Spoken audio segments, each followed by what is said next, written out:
ठहरो सूत अधीरथ।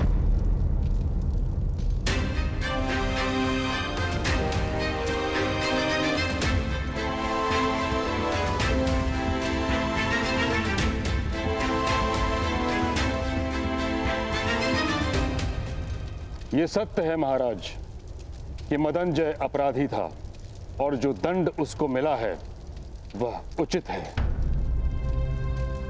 सत्य है कि इस बालक ने राज परिवार पर उपकार किया है। यह भी सत्य है कि इसका साहस और आत्मविश्वास अद्भुत है। सत्य के प्रति इसकी निष्ठा और सामर्थ्य पर कोई संदेह नहीं। किंतु महाराज, कि समाज केवल एक व्यक्ति से नहीं बनता। राज्य के सभी मनुष्य को संतोष प्राप्त हो, यह भी तो अनिवार्य है। और यह केवल तभी हो सकता है जब व्यवस्था का पालन हो तथा परंपरा का निर्वाह अनिवार्य है। यदि व्यवस्था टूटती है तो समाज में विद्रोह उत्पन्न होता है और हर प्रकार के विद्रोह को बल से शांत भी तो नहीं किया जा सकता।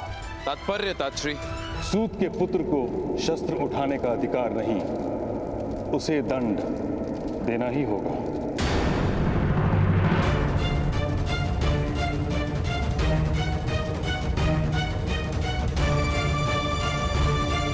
नहीं महाराज, कृपा कीजिए, बालक है। और इस बालक ने राज परिवार पर उपकार किया है तात्श्री। यथार्थ कह रहे हैं आप, इसीलिए इस बालक को कोई छोटा सा दंड दिया जाए, यही मेरी विनती है। मैं दंड स्वीकार नहीं करूंगा।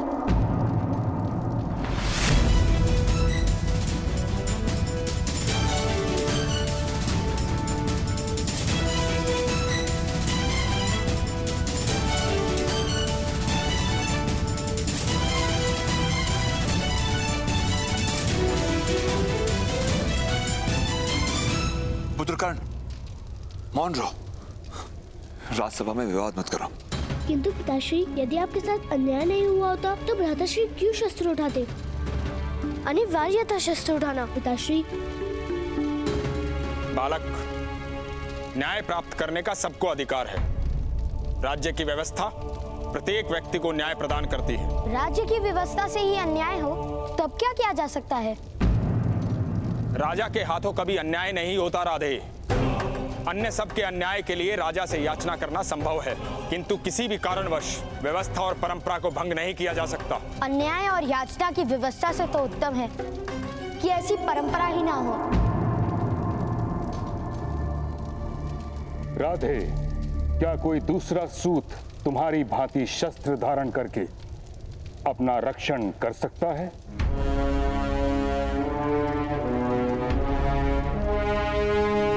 नहीं कर सकता। यदि उनको अपनी रक्षा का भार सौंप दिया जाए तो समस्त सूत समाज नष्ट हो जाएगा। उनकी रक्षा कौन करेगा? सूतों को शस्त्र का अधिकार नहीं, इसलिए ज्ञान नहीं। ज्ञान नहीं, इसलिए वे शस्त्र नहीं उठा सकते। और अब आप कह रहे हैं कि उनकी रक्षा किस प्रकार होगी? ज्ञान प्राप्त करने का अधिकार मान लीजिए, अधिकतर सूत भी शस्त्र उठाने लगेंगे। असंभव।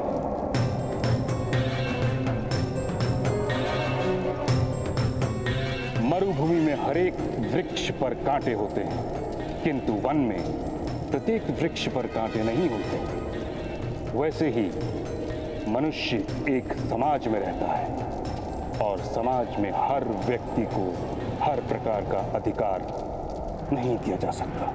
और ये निश्चित कौन करता है? परंपरा। परंपरा कोई एक व्यक्ति निर्मित नहीं करता, सहस्त्रों वर्ष से निश्चित होती आई है। समाज के इतिहास के अनुभवों से बनती है परंपरा। राजा केवल उसका वहन करता है। जब मैं जीवित नहीं था तब किसी ने किस प्रकार जाना होगा कि मैं कौन हूँ, मेरी स्थिति क्या है, मेरी इच्छाएं क्या हैं? उस समय की बनी परंपराओं को मैं आज क्यों स्वीकार करूं?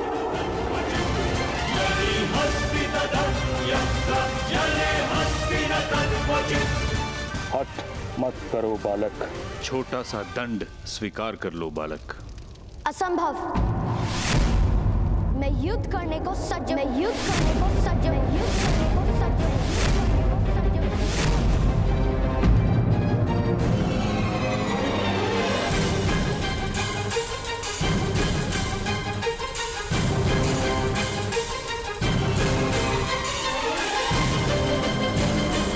कर्ण, विद्रोह नहीं कर सकते तुम।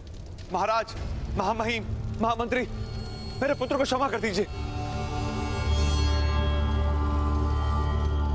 इसने विद्रोह किया है महाराज, इसे दंड मिलना चाहिए, मृत्यु दंड।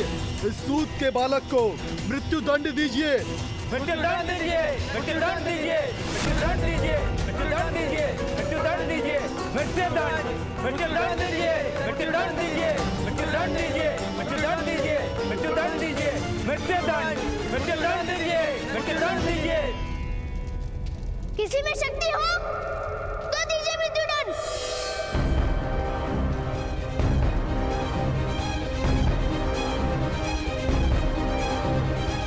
मृत्यु दंड दीजिए, मृत्यु दंड दीजिए, मृत्यु दंड दीजिए,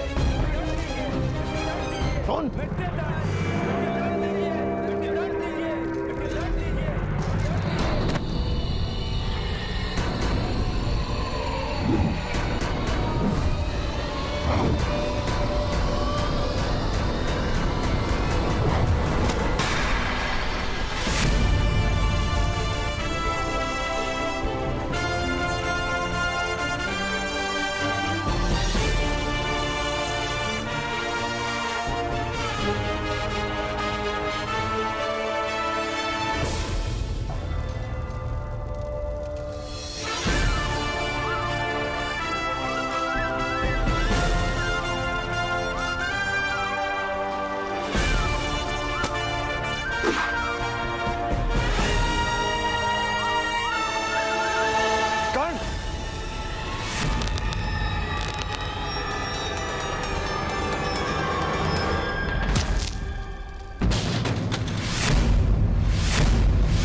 बड़े दरबार में शस्त्र उठाने का साहस।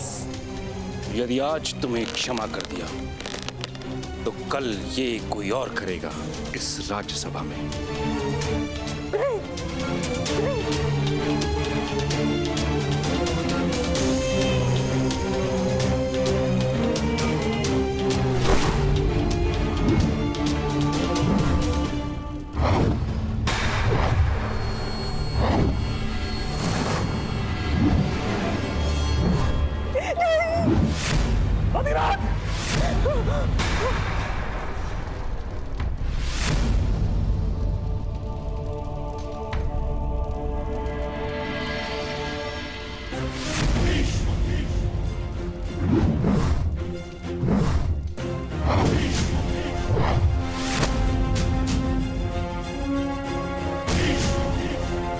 तुम्हारे प्राण नहीं लूंगा मैं।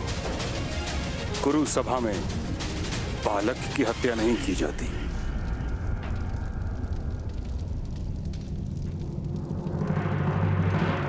अधिरथ, तुम्हारे पुत्र ने राज्यसभा में विद्रोह किया है।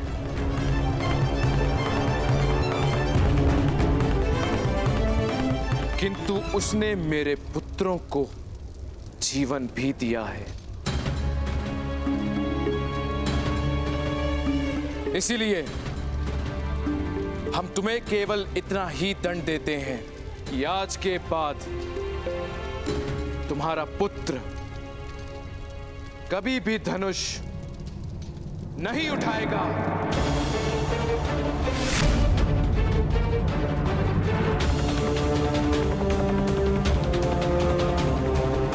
सूतों के लिए बनी परंपरा का वहन करेगा, और यदि ऐसा नहीं हुआ तो तुम स्वयं अपने पुत्र को हस्तिनापुर और कुरु राष्ट्र से निष्कासित कर दोगे।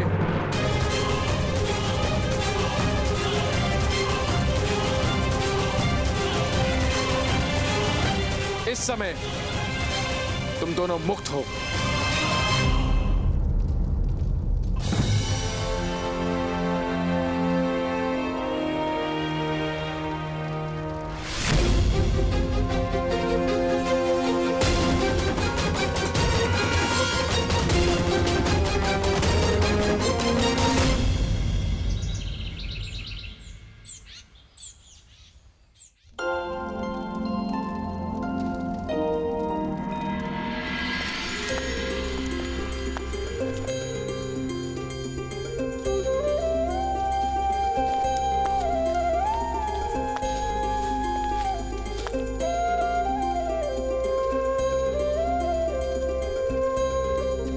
माता, मैं आरती करूं?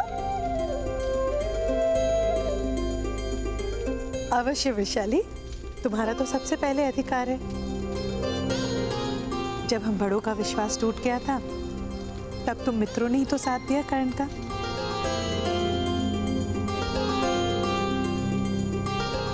ये लो।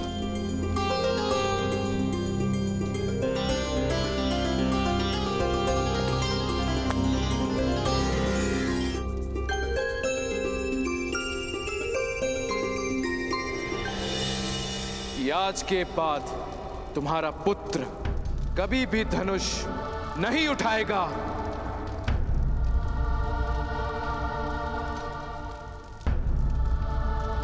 कर्ण, आज से तुम यहाँ के सेनापति और मैं तुम्हारी सैनिक।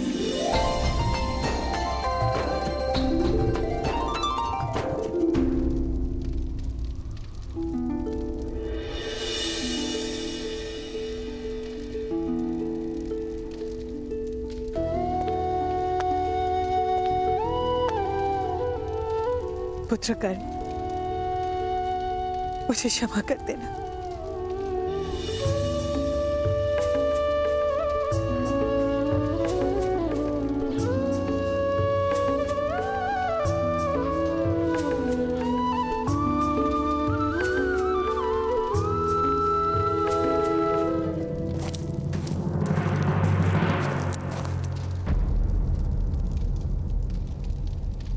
सूत अधिरथ, आपको महामहिम भीष्म ने बुलाया है। सूर्योदय के समय गंगा के पावन घाट पर प्रातः स्नान हेतु महामहिम नित्य जाते हैं। कल प्रातः काल आपको वहीं आने का आदेश है। अवश्य।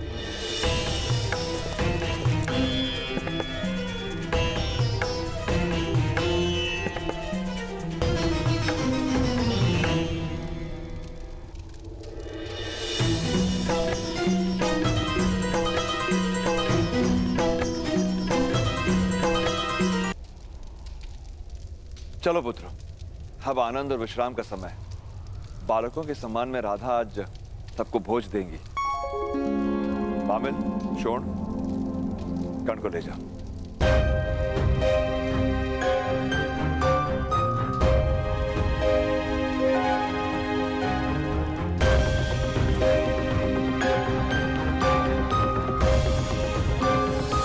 कर्ण का दुख आज अनन्य है अधिरथ। जानता हूं भ्राताश्री, जानता हूं। शाख के जिस स्थान से फूल तोड़ा जाता है, उस स्थान से पत्ता या फूल कभी उग नहीं पाता। आज तक बहुतों ने कर्ण से उसका धनुष छीना था, किंतु कुरु सुबह ने उससे उसकी आशा छीन ली। धनुष पे उसका अधिकार ही नहीं, उसका सुख भी उसी में है। और दुखदायक सत्य तो यह है कि कर्ण कभी धनुष उठा नहीं पाएगा।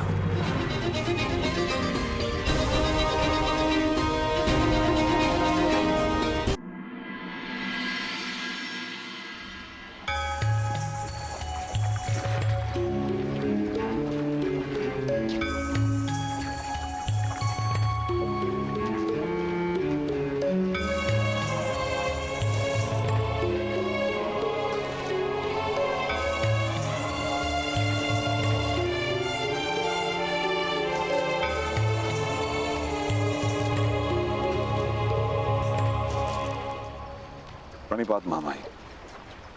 कल्याण हो। क्या कार्य करते हो? अभी अभी हसनापुर आए, अभी कोई कार्य आरंभ नहीं किया। मैं तुम्हें अपने सारथी के रूप में नियुक्त करता हूं।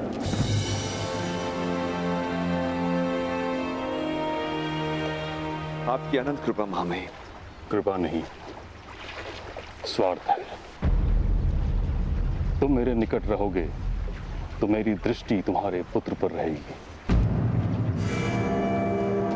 उस जैसा तेजस्वी और ऊर्जावान बालक मैंने संसार में नहीं देखा। उसका अध्यापन मैं उचित रूप से करवाऊंगा। बिजली को आकाश में दिखा, उसकी कोई दिशा नहीं होती, उस पर कोई अंकुश नहीं होता। कुछ ही क्षण के लिए प्रकट होती है और फिर लुप्त हो जाती है। जिस पर गिरती है उसे नष्ट कर देती है। मेरी इच्छा है कि तुम्हारा पुत्र एक महान सारथी बने, ताकि समस्त सूत समाज का मार्गदर्शन करे। बिजली की भांति उसका सामर्थ्य छिन्न भिन्न न हो जाए।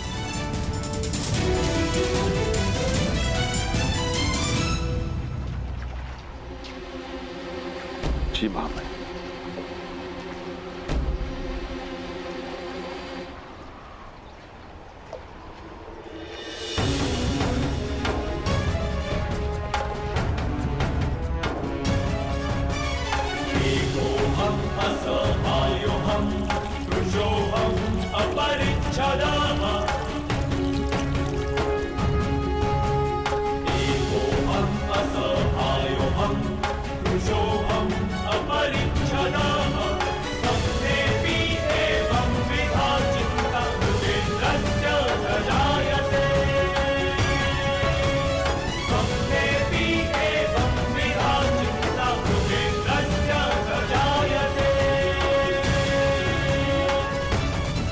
बिजली की भांति दिशाहीन नहीं हूं, मनुष्य हूं।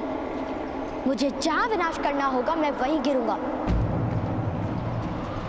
आपकी इच्छा थी ना कि मेरा सामर्थ्य चिन्ह भिन्न हो, तो लीजिए।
भगवान सूर्य नारायण जी, मैं प्रतिज्ञा करता हूँ, प्रातःकाल सूर्य अर्घ के समय मेरे सामने आने वाले व्यक्ति को मैं अवश्य दान दूंगा। उस व्यक्ति की हर इच्छा पूर्ण करूंगा और उस प्रतिज्ञा की आपूर्ति का आरंभ मैं आज से करता हूँ, मैं आज से करता हूँ, मैं आज से करता हूँ, मैं आज से करता हूँ, मैं आज से करता हूँ।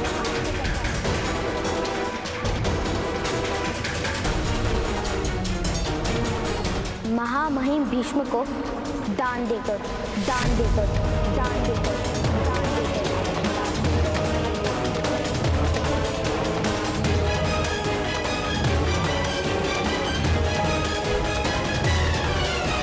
आज मुझे शस्त्र का त्याग करना पड़ा है,